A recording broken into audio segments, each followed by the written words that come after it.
Okay students, last video में हमने पढ़ा कि वेट क्या होता है। ठीक है, वेट की प्रॉपर्टीज हम रीड कर लेते हैं। वेट की प्रॉपर्टीज, ठीक है, कौन कौन सी प्रॉपर्टीज होती है। जैसे मास की मैंने कुछ प्रॉपर्टीज बताई, वैसे ही मैंने वेट की प्रॉपर्टी बतानी है। फर्स्ट क्या है कि वेट जो है वो वेक्टर क्वांटिटी है।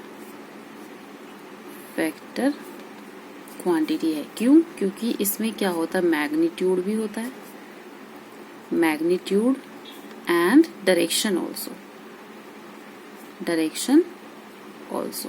क्यों, कैसे पता चला क्या इसमें डायरेक्शन भी होता है? अभी मैंने आपको डिस्कस किया था कि जैसे कोई बॉडी है m मास की, उसके ऊपर अर्थ जो अपनी तरफ अट्रैक्टेड फोर्स लगा रही होती है, मतलब अपनी तरफ, इसमें डायरेक्शन मेंशन है कि towards the centre of the earth. ठीक है, ये आपको गिवन है कि towards the centre of the earth force लगती है, तो इसमें हमें डायरेक्शन मेंशन है, इसलिए ये क्या होगी, वेक्टर क्वांटिटी, क्योंकि इसमें मैग्नीट्यूड भी है और डायरेक्शन भी है। सेकंड क्या है कि जो वेट है, वेट है changes everywhere,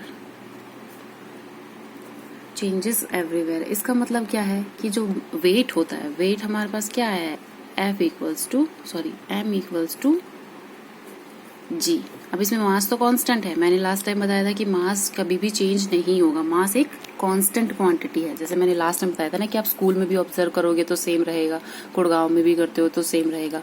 mass is always constant, but very क्या करता है, ये वेट किसकी वजह से वेरी करता है, due to gravity, due to gravity. मैंने शायद लास्ट क्लास में आपको बताया हो कि ग्रेविटी कहाँ कहाँ चेंज होती है।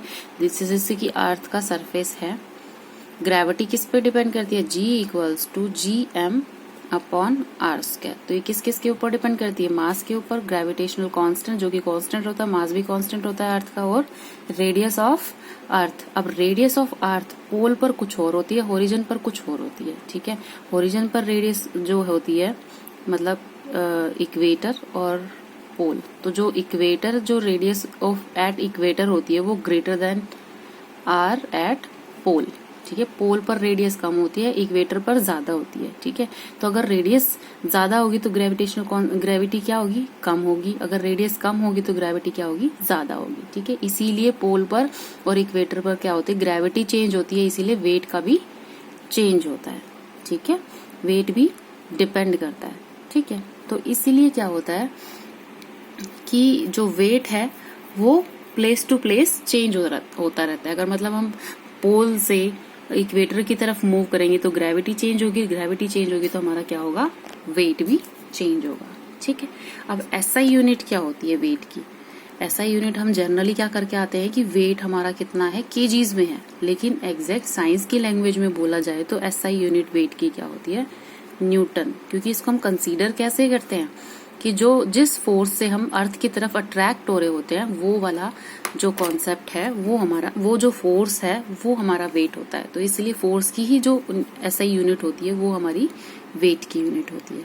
ठीक है, अब लास्ट थिंग, मास में हमने क्या बताया था, मास में भी सेम चीजें बताई थी कि वो डायरेक्शन के मतलब वेक्टर क्वांटिटी है, या फिर वेट चेंज होगा कि नहीं, मास चेंज होगा कि नहीं, फिर उसकी एसआई यूनिट बताई है। लास्ट हमने क्या बताया था मास में, कि मास कभी भी जीरो नहीं हो सकता, मास कभी भी जीरो नहीं हो सकता, लेकिन वेट जीरो हो सकता है।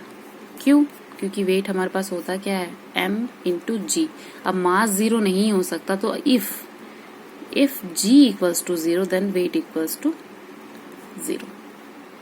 ठीक है, ये क्लियर है आपको, ये टॉपिक क्लियर है। एक बार अगेन मैं आपको रिपीट कर देती हूँ, मास क्या होता है, मास होती है quantity of matter contain by an object. ठीक है, कितनी क्वांटिटी से कोई भी ऑब्जेक्ट बना हुआ है उसको हम क्या बोलते हैं, मास बोलते हैं। और वेट क्या होता है, वेट क्या होता है कि जिस फोर्स से हम अर्थ की तरफ अट्रैक्ट हो रहे होते हैं, मतलब हमने जो यूनिवर्सल लॉ पढ़ा है कि अर्थ हर बॉडी को अपनी तरफ अट्रैक्ट करती है, तो जिस फोर्स के साथ कोई भी बॉडी अर्थ की तरफ अट्रैक्ट कर रही होती है तो वो उस बॉडी का वेट कहलाता है। ठीक है, सेकंड पॉइंट है कि मास जो होता है वो स्केलर क्वांटिटी होती है, उसमें सिर्फ मैग्नीट्यूड होता है, डायरेक्शन नहीं होती।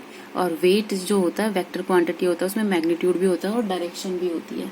ठीक है। थर्ड क्या है कि जो मास होता है वो कांस्टेंट होता है, चाहे वो पोल पर हो, चाहे वो इक्वेटर पर हो, चाहे वो कहीं पे भी हो, मास हमेशा सेम रहेगा, कांस्टेंट रहेगा। लेकिन वेट हमेशा चेंज करता रहेगा, क्योंकि ये किस फैक्टर पर डिपेंड करता है? Acceleration due to gravity. अगर ग्रेविटी चेंज होगी तो हमारा वेट भी चेंज होगा। अब ग्रेविटी का मैंने कॉन्सेप्ट आपको बता दिया है कि कहाँ कहाँ पर चेंजेस होते हैं, ठीक है। लास्ट है कि मास कभी भी जीरो नहीं हो सकता, लेकिन वेट जीरो हो सकता है। क्यों? क्योंकि मास तो किसी क्वांटिटी से बना होता है, सब क्वांटिटी ऑफ मैटर, ठीक है। तो वो हमेशा कांस्टेंट रहता है, मतलब किसी भी बॉडी में से हम क्वांटिटी नहीं निकाल सकते ना। जैसे हम हैं, हमारा मास क्या है? अगर हमारा मास है जैसे 50 kgs में है, ठीक है, तो हमारी बॉडी का कोई पार्ट अलग तो नहीं हुआ है ना कि उसका कोई मास चेंज हो जाएगा। तो मास हमेशा कांस्टेंट रहता है एक बॉडी का, और जो वेट है वो जीरो हो सकता है, क्योंकि उसमें जो ग्रेविटी है, ग्रेविटी अगर जीरो हो जाती है तो वेट भी हमारा क्या होगा? जीरो। अब नेक्स्ट हम टॉपिक पढ़ेंगे weight of an object on the moon. Moon के ऊपर क्या वेट होगा किसी ऑब्जेक्ट का, ठीक है। मून के ऊपर किसी ऑब्जेक्ट का क्या वेट होगा, ठीक है। इसका डिफरेंस कैसे होता है वो ग्रेविटी पे डिपेंड करेगा, और वो हम नेक्स्ट लेक्चर में डिस्कस करेंगे।